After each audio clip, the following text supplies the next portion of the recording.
দাড়ি রাখলে বালা বউ পাইতা না। না আমরা বইয়ে বইয়ে সিরে না সবাই, আপনি না খেল বালা বউ পাইছেন।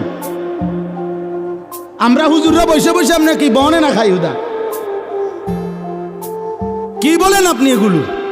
এই সমস্ত বাজে কথার কোনো অর্থ আছে কি বলেন না কেন?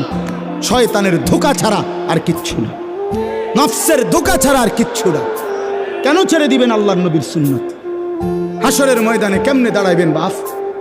নবীজি সাল্লাল্লাহু আলাইহি সাল্লাম জিজ্ঞেস করবে, উম্মত 23টা বছরে আমি তোর কাছে ইসলাম বুঝাবার জন্য পিঠটা ঝাঁঝরা করে ফেলেছি তায়েফের পাথরের আঘাতে। আমি পেটে 2টা পাথর বাঁধছি ক্ষুধার কষ্টে। আমি দান দান শহীদ করেছি উহুদের ময়দানে। আমার এত কষ্ট, এত রক্ত, আমার এত চোখের পানি, আমার দিবারাত্রির এত কান্না, বিনিময়ে তুমি এটা কি নিয়ে আসলে? তখন কি বলবেন? কি বলবেন বাবা?